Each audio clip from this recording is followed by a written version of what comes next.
crime videos. I've been doing some compilations, etc., to keep it, keep them up. But I haven't done a full true crime one case video since like March, I believe. So it's been ages. It's just I've been taking, take a while to plan them, etc. So I don't want to it just takes me a while. Like I used to have a thing where every morning before my run, I would do 40 minutes of planning, but I kind of left that to the side a bit. So this case is the killing of JonBenét Ramsey, and I'm sorry if I'm saying that wrong. JonBenét Ramsey, I'm pretty sure that's right. Yeah, so this is a cold case.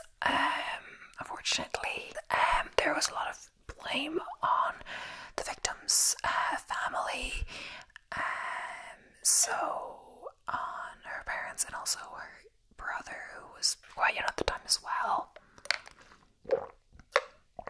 But there's never been any proof of that, or it's never been proven, and they have never been convicted.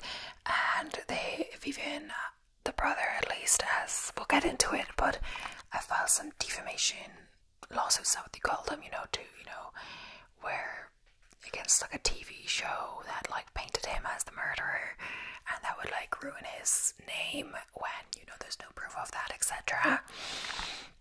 So we're gonna get into it right now. So JonBenét Patricia Ramsey was an American child beauty queen who was killed at the age of 6, so sadly, in her family home at 755 15th Street in Boulder, Colorado. A long handwritten ransom note was found in the home. Her father, John, found the girl's body in the basement of their house about 7 hours after she was reported missing.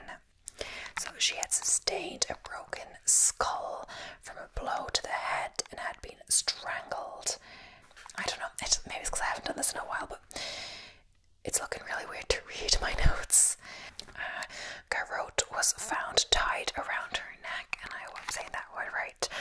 The autopsy report stated that JonBenét, her official cause of death was asphyxiation by strangulation associated with craniocerebral trauma. So her death was ruled a homicide. So the case generated worldwide public and media interest, in part because her mother, Patsy Ramsey, a former beauty queen, had entered JonBenét into a series of child beauty pageants. The crime is still considered a cold case and remains an open investigation with the Boulder Police Department. So the Boulder Police initially suspected the ransom note had been written by Patsy, and that the note and appearance of JonBenét's body had been staged by her parents in order to cover up the murder. So the two main focuses of the case were either, well, I guess 3, but the family or an outside intruder who had broken in. Perhaps someone who was, knew about her from the pageants, a pedophile, etc. So we'll get into those theories. But a lot of interest have been put on the parents and also her brother. In 1999, the police and district attorney D.A. both said that JonBenét's brother Burke, who was JonBenét's parents, brother Burke, who was 9 years old at the time of her death, was not a suspect. JonBenét's parents gave several televised interviews, but resisted police questioning except in their own terms. In October 2013, unsealed court documents revealed that a 1999 grand jury had recommended filing charges against the Ramseys for permitting the child to be in a threatening situation. John and Patsy were also accused of hindering the prosecution of an unidentified person who had committed the crime of murder in the first degree and child abuse resulting in death. However, the DA determined that there was insufficient evidence to pursue a successful indictment. In 2002, the DA's successor took over investigation of the case from the police and primarily pursued the theory that an intruder had committed the killing. So, in 2003, trace DNA that was taken from the victim's clothes was found to belong to an unknown male. Each of the family's DNA had been excluded from this match. So there was like no unknown victim's DNA, unknown person's DNA on JonBenét's body, and this, you know, it was neither her father nor her brother. They were ruled out. The DA sent the Ramseys a letter of apology in 2008, declaring the family was completely cleared by the DNA results. Others, including former Boulder Police Chief Mark Beckner, disagreed with exonerating the Ramseys, characterizing the DNA as a small piece of evidence that was not proven to have any connection to the crime. In February 2009, the Boulder Police took the case back from the DA and reopened the investigation. So, life and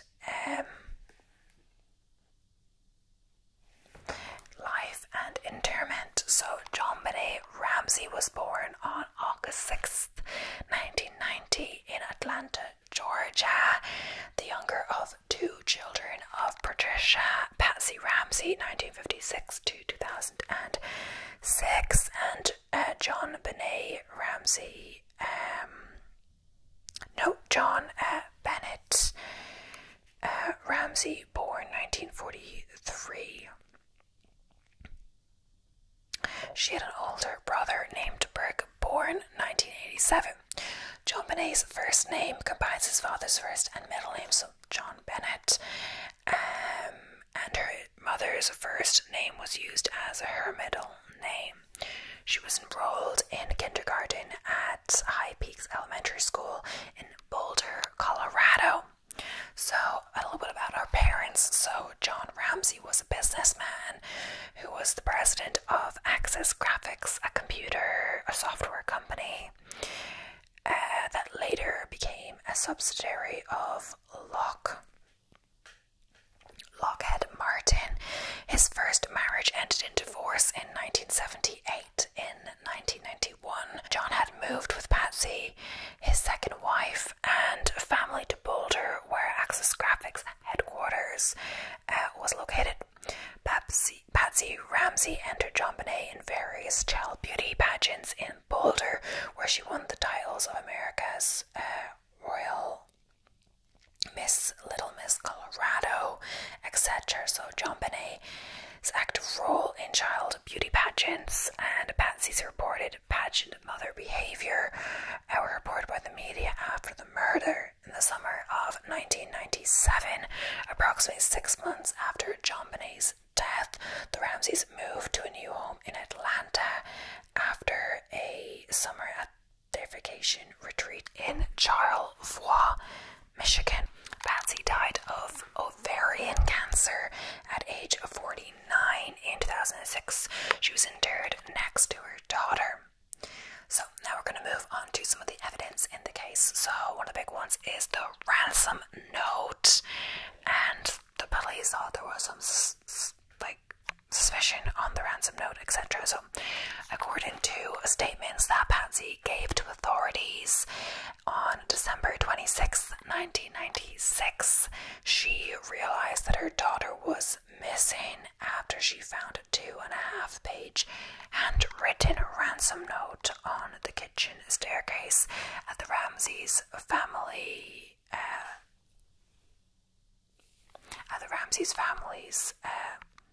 Boulder residence. The note demanded US $118,000. John pointed out to the police first on scene that the amount was nearly identical to his Christmas bonus of the prior year, which suggested that someone who would have access to that information would be involved in the crime. So investigators looked at several theories behind the dollar amount demanded, considering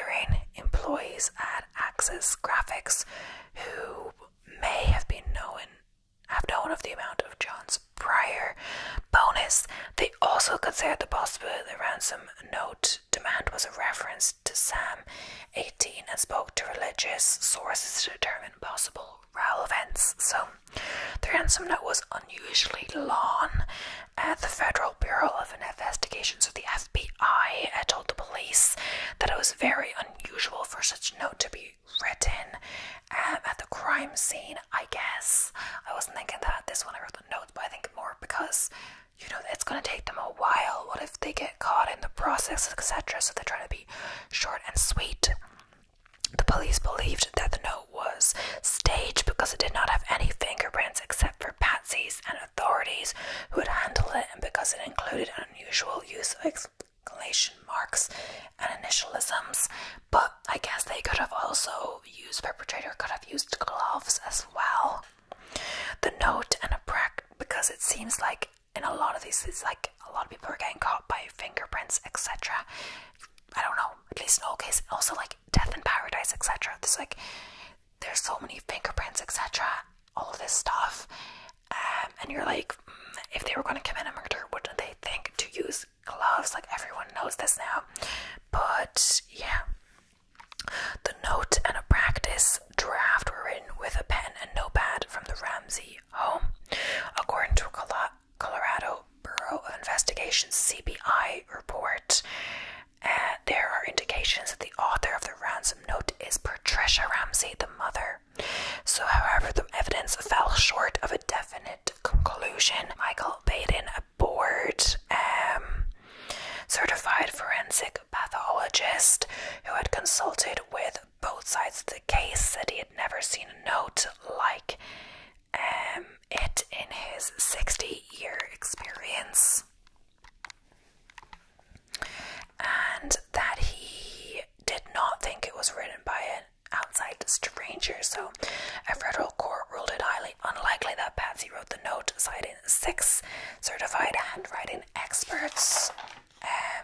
So like that she didn't write it because it wasn't in her handwriting. The court bemoaned the existence of self-proclaimed experts, so these handwriting experts without credentials, trying to enter the case by accusing Patsy without scientific basis. So now I'll quickly read the note. So the note reads, Mr. Ramsey, listen carefully, exclamation mark. We are a group of individuals that represent a small foreign faction. We respect your business, but not the country that it serves. At this time, we have your daughter in our possession. She is safe and unharmed, but if you want to see 1997, you must follow our instructions to the letter. You will withdraw $118,000 from your account. $100,000 will be in $100 bills, and the remaining $18,000 in $20 bills. Make sure that you bring an adequate size attaché to the bank. When you get home, you will put the money in a brown paper bag. I will call you between 8 and 10 a.m. tomorrow to instruct you on delivery.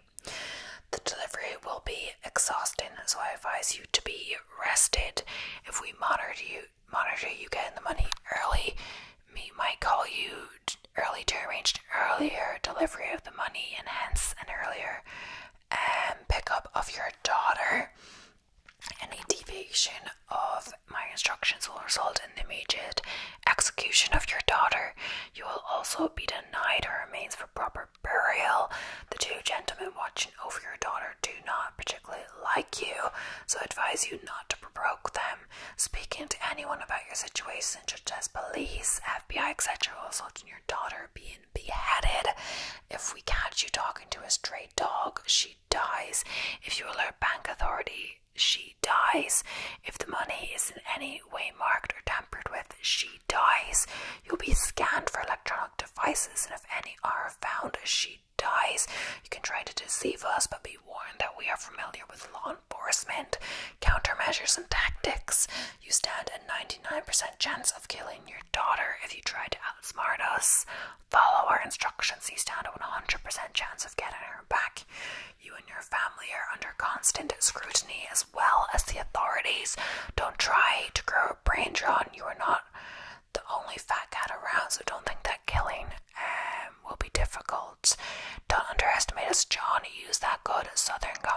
evidence of yours. It is up to you now, John. Victory. Then SBTC. Yeah, so I guess it definitely does seem a bit long. If that they're saying that it was all written at the crime scene, that seems like a very long thing to write at the crime scene when you could get caught, etc. All of that. And yeah, I guess, you know, when reading, I didn't hear anything about any contact with people that wrote this ransom note, etc. Like, we didn't hear about any calls, etc. Like they said they would. Perhaps because they had called the police soon after reading it, which, you know, was one of their conditions of you know, doing the ransom note. Like, a lot of times, you know, people say don't call the police when you get a ransom note, all of that, but obviously the police say that you should call them. But like, if you're getting surveilled, that could be what kills your daughter, your child, by, you know, doing the act of calling the police if they are watching you, or involving the police. So 911 call and initial search for the child. So the only people known to be in the house on the night of JonBenét's death were her immediate family, Patsy and John Ramsey, and their son, Burke. So the ransom note contained specific instructions against contacting police and friends, but Patsy telephoned the police at 5:52 a.m. MST. She also called family and friends. So 2 police officers responded to the 911 call and arrived at the Ramsey home within 3 minutes. They conducted a cursory search of the house but did not find any sign of forced entry. So Officer Rick French went to the basement and came to a door that was secured by a wooden latch. He paused for a moment in front of the door but walked away without opening it. French later explained that he was looking for an exit route used by the kidnapper, with the closed inside peg ruled out. JonBenét's body was later found behind that door, which he didn't look behind. So with JonBenét still missing, John made arrangements to pay the ransom. A forensic team was dispatched to the house. The team initially believed the child had been kidnapped, and JonBenét's bedroom was the only room in the house that was cordoned off to prevent contamination of evidence. No precautions were taken to prevent contamination of evidence in the rest of the house. Meanwhile, friends, victim advocates, and the Ramsey family's minister arrived at the house to show support. Visitors picked up and cleaned surfaces in the kitchen, possibly destroying evidence. Boulder detective Linda Arnold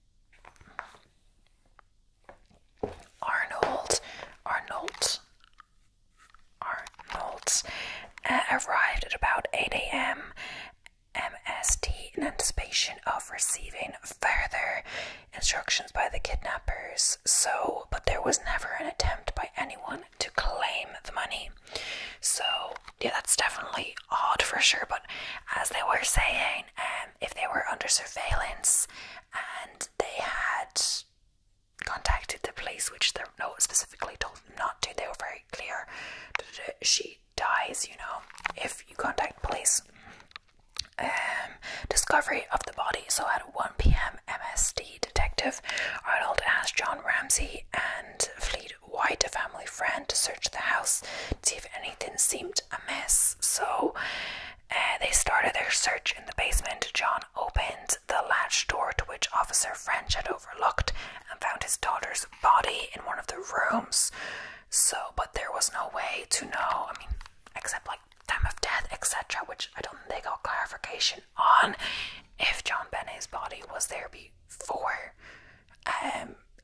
If the guy who was searching before had opened the door, would her body be there? Or who had access? A lot of people had access to the house in the meantime. People were toing and froing. Who knows? Cleaning surfaces. Who knows? Who could have got in there in that time? So John opened the latch door to which Officer French had overlooked and found his daughter's body in one of the rooms.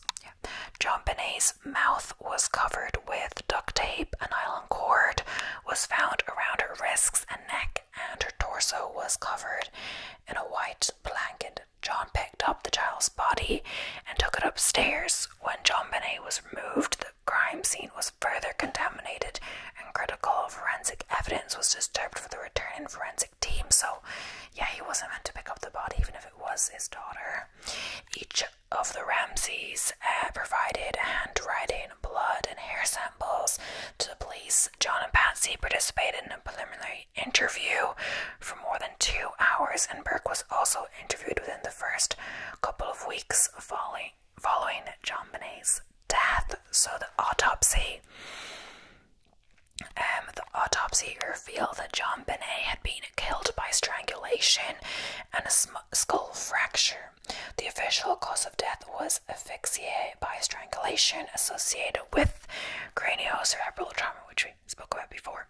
Her death was ruled a homicide, so a garrote that was made from a length of nylon cord and the broken handle of a paintbrush was tied around JonBenét's neck and had apparently been used to strangle her.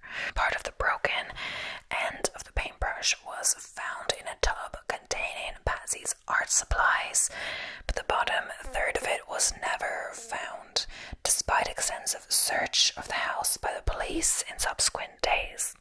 The autopsy revealed vegetable or fruit material which may represent pineapple, which JonBenét had eaten a few hours before her death. Photographs of the home taken on the day when JonBenét's body was found show a bowl of pineapple in the kitchen with a spoon in it. However, neither John nor Patsy said they remembered putting the bowl on the table or feeding pineapple to JonBenét. Patsy reported that they found JonBenét's 9-year-old brother's Burke's fingerprints on the bowl. The Ramsey have always said that Burke slept through the entire night until he was awakened. Several hours after the police arrived. So the investigation.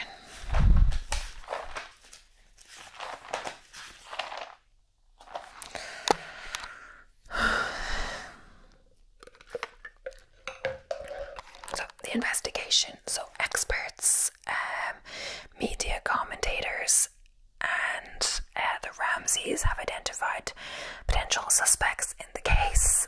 Boulder police initially focused almost exclusively upon John and Patsy, but by October 1997 had over 1,600 people in their index of persons of interest for the case. Errors that were made in the initial investigation complicated the resolution of the investigation and applicable theory. So these errors included loss and contamination of evidence, lack of experienced and technical staff on the investigation, evidence shared with the Ramseys, and delayed informal interviews with the parents. Lou Smith was a detective who came out of retirement in early 1997 to assist the Boulder County District Attorney's Office with the case. In May 1998, he presented his findings to the Boulder police with other staff members of the DA's office, concluding that the evidence pointed away from the Ramseys. They were unable to successfully challenge the police department's belief that the Ramseys were guilty. The DA's office sought to take control of the investigation due to the animosity between the police and the DA's office and the pressure to obtain a conviction. Colorado Governor Ray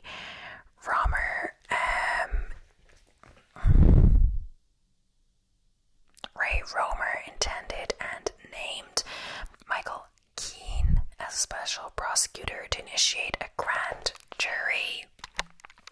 So, two of the lead investigators in the case had opposing views. Both Lou Smith and Stephen Thomas ultimately resigned Smith because he believed that the investigation had incompetently overlooked the invader hypothesis, and Thomas because the DA's office had interfered with and failed to support the police investigation of the case.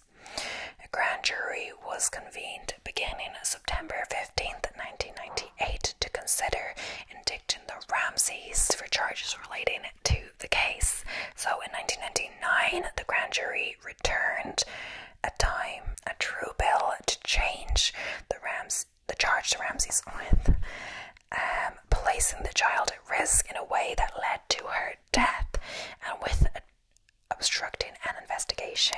So, of murder due to John Ramsey's tampering with the crime scene based on the probable cause standard applied in such grand jury proceedings, by lifting up JonBenét's body and bringing it upstairs from the basement. They're trying to charge them with that.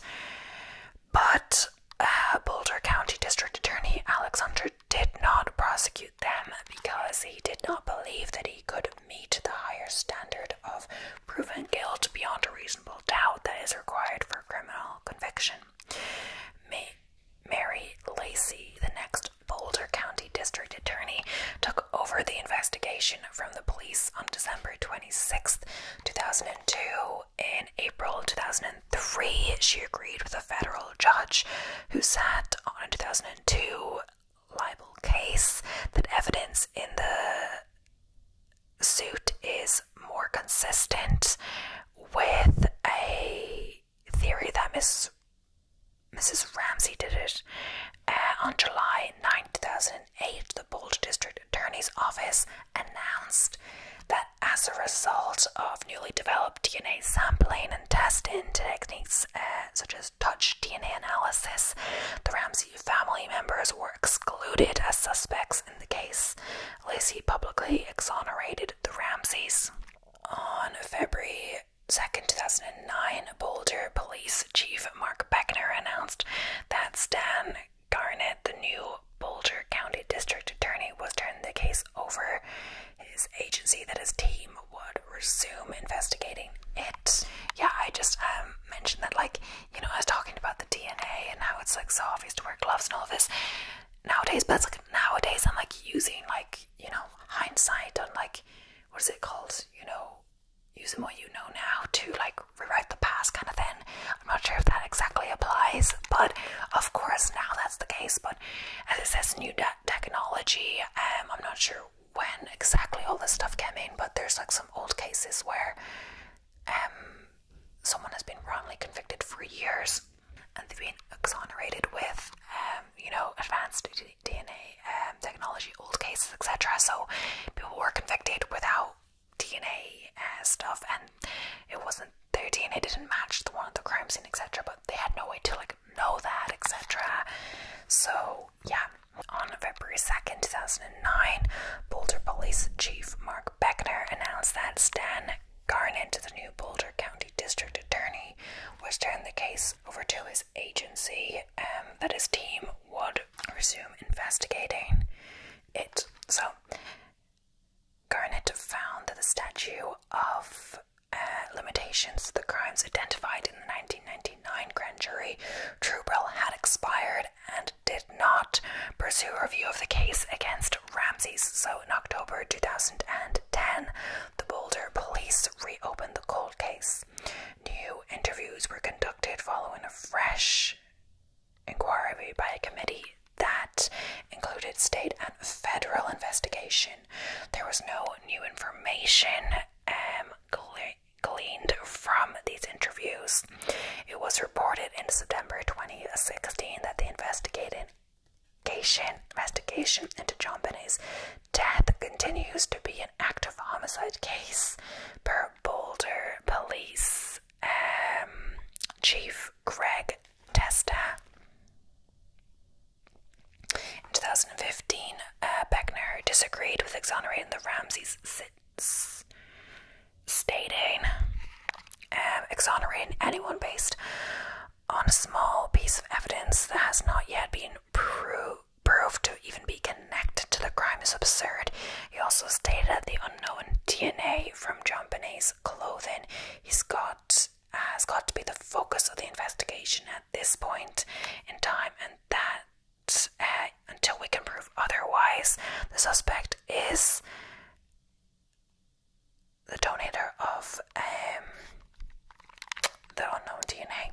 So in 2016, Gordon Combs, a former investigator for the Boulder County District Attorney's Office, also questioned total absolution of the Ramseys, stating, "We all shed DNA all the time within our skin cells. It can be deposited anywhere at any time for various reasons that are benign. To clear somebody just on the premise of touch DNA, especially when you have a situation where the crime scene wasn't secure at the beginning, really is a stretch." Stephen E. Pitt, a forensic psychiatrist hired by Boulder authorities, said Lacey's public exoneration of the Ramseys was a big slap in the face to Chief Beckner and the core group of detectives who had been working on the case for years. So a lot of disagreements going on with the case, who the main focus of the investigation should be, and if the Ramseys should have been exonerated in the first place or not. So theories and suspects, or possible suspects, family member theory. So yeah, we're done with the family member theory, the intruder theory, all of them. So there are two primary theories, as I was talking about the death of JonBenét. One is the family member theory. Boulder police initially concentrated almost exclusively upon the parents, John and Patsy Ramsey, according to Greg McCrary, a retired profiler with the FBI. Statistically, it is 12 to 1 probability that it's a family member or a caregiver who is involved in the homicide of a child. The police saw no evidence of forced entry, but they did see evidence of staging the scene, such as the ransom note. They did not find the Ramseys cooperative in helping them solve the death of their daughter. The Ramseys had said their reluctance was due to their fear that they would not be a full investigation for intruders and that they would be hastily selected as the key suspects in the case, according to the Daily Camera. One theory is that Patsy struck JonBenét in a fit of rage after a bedwetting episode and strangled her to cover up what had happened, after mistakenly thinking she was already dead. However, Patsy did not have a known history of uncontrolled anger. JonBenét's brother, Burke Ramsey, later said, "We didn't get spanked, nothing of the sort, nothing close, nothing near laying a finger on us, let alone killing your child." So definitely a stretch, perhaps. Theoretically, the strangulation could have been a red herring aspect to conceal other elements of the assault and killing. So Burke, who was 9 years old at the time of JonBenét's death, was interviewed by investigators at least 3 times. The first 2 interviews did not raise any concerns about him. A review by a child psychologist stated that it appeared that the Ramseys had a healthy, caring family relationships. So in 1998, Boulder Police Chief Mark Beckner said during an interview with a news reporter that Burke Ramsey was not involved in the killing of his sister. In May 1999, the Boulder County District Attorney's Office reiterated that Burke Ramsey was not a suspect. The investigators had never considered him a suspect, so the Ramseys offered a $100,000 reward in a newspaper and dated April 27th, 1997. 3 days later, more than 4 months after the body of their daughter was found, they submitted for the first time to separate formal interviews at the Boulder County Justice Center. In 1999, Colorado Governor Bill Owens spoke out, telling the Ramsey couple to quit hiding behind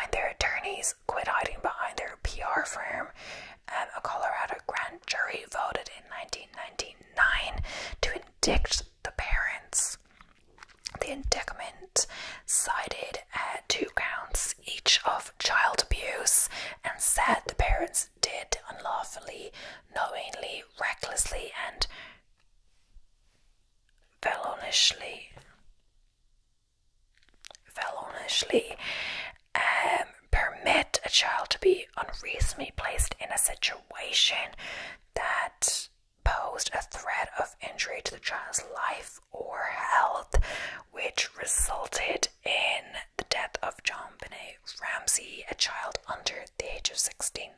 So among the experts who testified in the case were DNA specialist Barry Shada and forensic expert Henry Lee. On October 13th, 1999, Alex Hunter, who was the district attorney at the time, refused to sign the indictment, saying the evidence was insufficient for prosecution. The public thought the grand jury investigation had been inconclusive. In 2002, the statute of limitations on the grand jury's charges expired.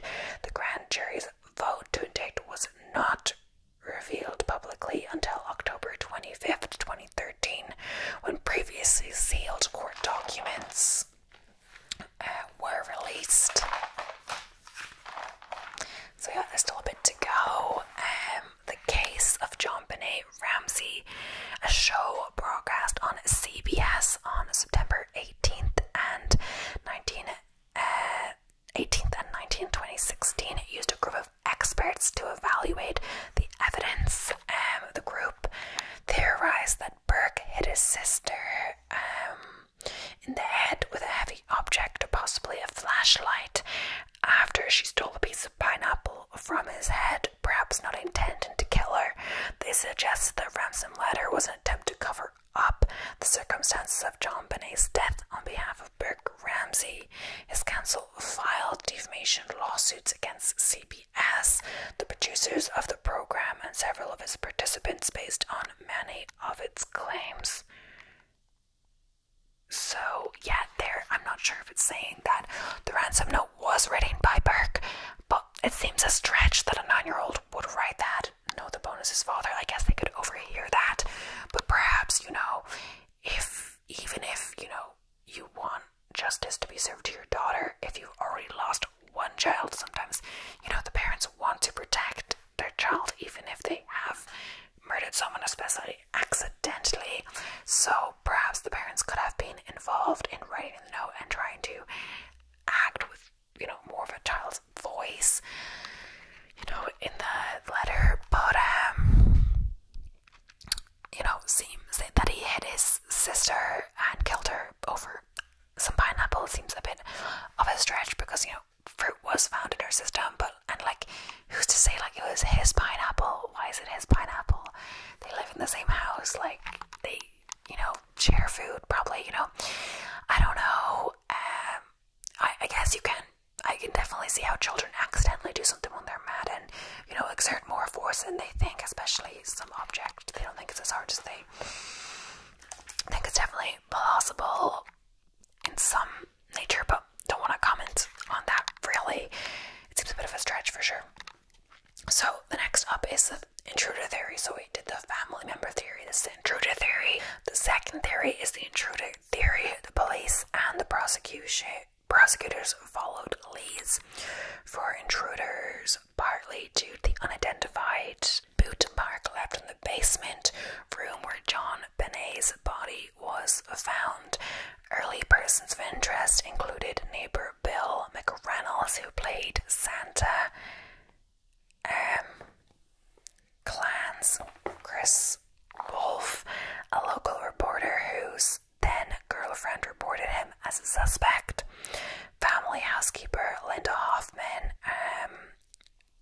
Pugh, and a man named Michael Helgoth, who died in apparent suicide shortly after JonBenét's death.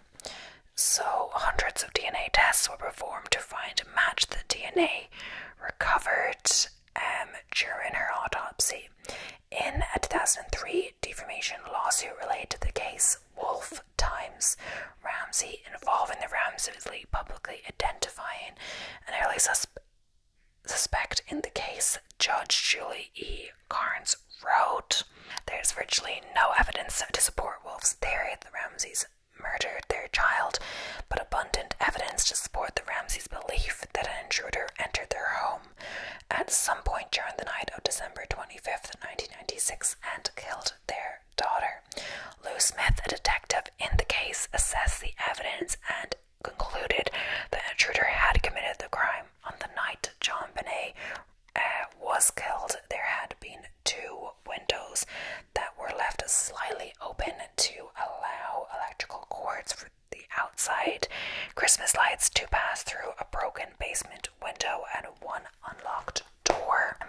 Smith's theory was that someone entered the Ramsey home through the broken basement window. Critics have questioned this theory because there was an intact cobweb on the basement window. The steel grate that covered the window also had undisturbed cobwebs, and the foliage around the grate had been undisturbed. There was also cobwebs in the tracks of various windows, and dust and debris were on some sills. Smith believed that the intruder subdued JonBenét using a stun gun and took her to the basement. JonBenét was killed and a ransom note was left. Smith's theory was supported by former FBI agent John E. Douglas, who had been hired by the Ramsey family, believing that the Ramseys were innocent. Smith resigned from the investigation on September 20th, 1998, 5 days after the grand jury was convened against the Ramseys.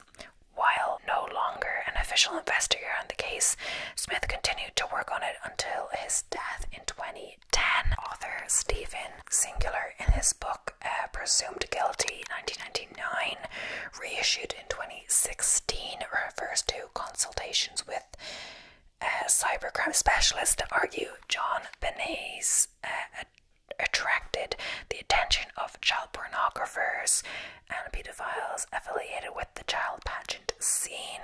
So Singular further believes the investigation was overly focused on the Ramsey parents, hampering investigation into alternate scenarios, and the Ramseys were not responsible for the murder, other than perhaps unwittingly exposing their daughter to sexual predators.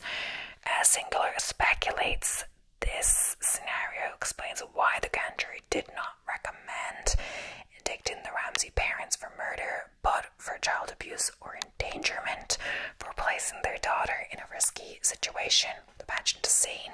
So it was determined that there had been more than 100 burglaries in the Ramsey neighborhood in the months before JonBenét's murder.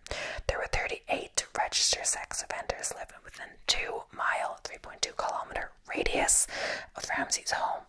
In 2001, former Boulder County prosecutor Tripp DeMath and Boulder County Sheriff Detective Steve Ainsworth stated that there should be a more aggressive investigation of the intruder theory. So, one of the individuals whom Smith identified as a suspect was Gary Howard Olivia, who was arrested for 2 counts of attempted sexual exploitation of a child and 1 count of sexual exploitation of a child. Charges in June 2016, according to Boulder's Daily Camera. Olivia, a registered sex offender, was publicly identified as a suspect in an October 2002 episode of 48 Hours Investigates. The killing of JonBenét, The Truth Uncovered, broadcast by A&E on September 2016, concluded that an unidentified male was responsible for JonBenét's death based on forensic DNA analysis of evidence. In the documentary, DNA and forensic scientist expert Lawrence Klobensky stated that an unidentified male committed this crime. The district attorney's office investigating pedophiles indicated to former Denver prosecutor Craig Silverman that the district attorney's office followed the intruder's theory. The Ramseys developed a relationship with district attorney Mary Lacey and her office, which was criticized by authorities such as the city's mayor, Leslie L. Durkin. Silverman said, "Once you have conceded the possibility of an intruder, I don't see how any Ramseys would ever be successfully prosecuted." Gordon Coombs joined the office as an investigator under Lacey when they were testing JonBenét's clothing for touch DNA. He also said that Lacey strongly suggested the intruder theory. the staff, although he was not directly involved with the case. He said he was told to not voice opposition to the theory because he might lose his job. It just seemed weird, the whole premise of this attempt to influence the entire agency, he stated. So, false confession. So,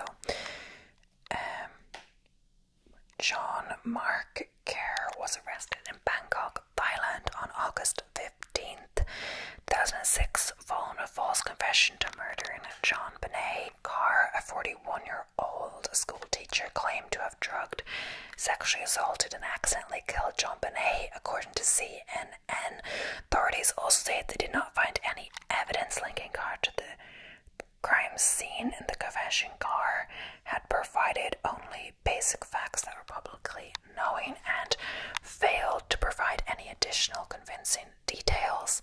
The claim that JonBenét was drugged further cast doubt on the confession because the autopsy indicated no drugs were found in her body. Furthermore, Carr's DNA did not match DNA found on JonBenét's body. I don't know why anyone would falsely confess to this, but I guess you can't try to rationalize, people with this mindset. I don't know, defamation lawsuits. Lynn Woods, the Ramseys family legal attorney, filed defamation lawsuits against several people and companies that reported on the case. Started in 1999. They sued Star Magazine and its parent company, American Media Inc., on their son's behalf in 1999. Defamation suits have been filed by the Ramseys and their friends against several unnamed media outlets. A defamation suit was filed in 2001 against the authors and publisher of JonBenét Inside the Ramsey Murder Investigation 2000. The suit against Don Davis, Stephen Thomas, and St. Martin's Press was settled out of court the following year.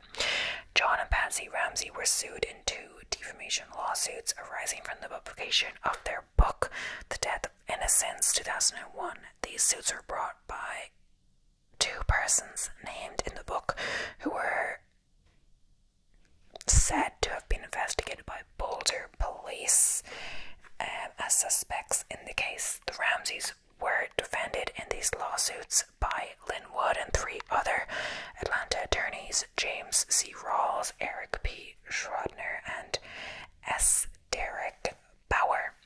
They obtained the dismissal of both lawsuits. U.S. District Court Judge Julie Carnes later concluded that abundant evidence in the murder case pointed to an intruder having committed the crime.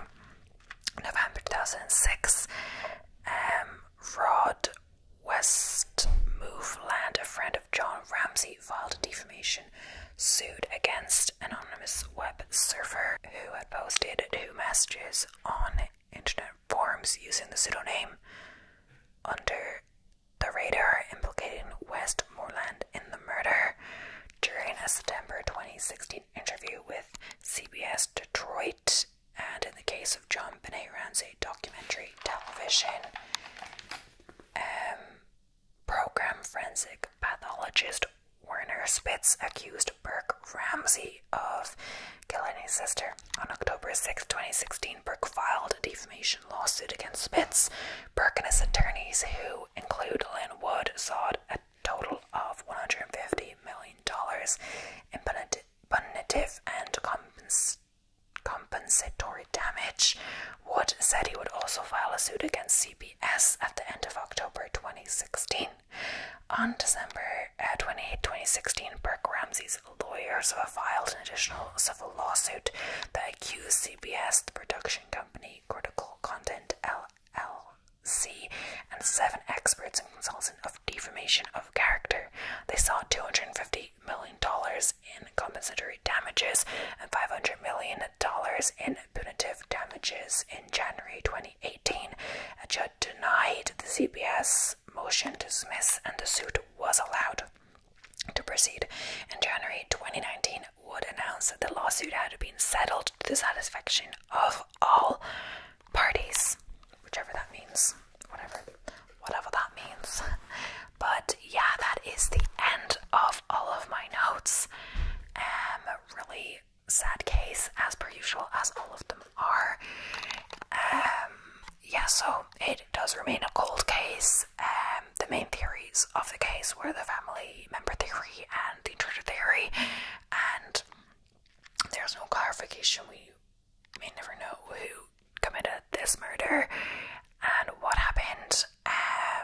It seems there doesn't, at least what I've read, doesn't seem to be exact cause, time of death, in that we don't know if JonBenét was behind that door or murdered before someone chose not to look behind it because the latch wasn't broken, and I guess they were operating on the intruder theory. Probably should have looked behind the door anyway, but still, so that opens up more, unclearness, etc. But yeah, I hope you enjoyed. I will be trying to do more one case true crime videos, depending on how well this does, etc., because it's kind of what, helped my channel grow at the start. All of that, I got lots of subscribers just from some, like some blew up, some didn't. It kind of just depended. I don't know if there was like a exact way for me to know which ones would blow up. I would do them obviously, but I don't. So yeah, especially the Ireland's Vanishing Triangle one, which was a request, so thank you so much for that, because that is my most viewed video to date. But yeah, who knows. But yeah, thank you so much for watching. I hope you enjoyed. I'll be seeing you